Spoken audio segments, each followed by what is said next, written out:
right, guys, so a huge component and the most important component of a roof system is the ventilation. So you'll see right here on the underside on the soffit, you'll see louvered vents, and these vents act as the intake portion of the ventilation system. So for an adequate ventilation system on a roof system, for the attic or rafter space, you need the equal intake and the equal outtake. So if the intake is measured at square inches of 750 square inches of NFA, then the outtake needs to be 750 square inches of NFA. You do not want combined ventilation products. You want one type of intake and one type of outtake. So right here on this roof system, they have louvered vents across the soffits.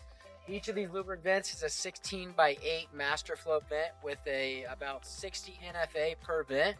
And they have these vents all the way around the eaves on the soffits around the house. So that needs to be the only intake. When we get on the roof, there should only be one type of roof outtake or exhaust. Either ridge vent, box vents, a power fan, turbine vents. Those are the four main exhaust vent types. So when we get up there, we want to make sure there's only one exhaust type. So when we came here previously to do the initial inspection, there were box vents, there's gable vents on the side of the house, and there was ridge vent. So that's 3 exhaust ventilation types. So what happens when you have multiple types of ventilation products on a house, more than one outtake or more than one intake, the air is flowing through the soffits, it's getting through the attic space, and it's supposed to push all the moisture and warm air out through one type of exhaust.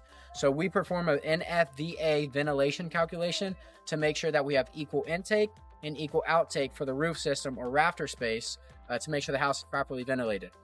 A huge part of ventilation too, the manufacturers will void their warranty if a roof is improperly ventilated.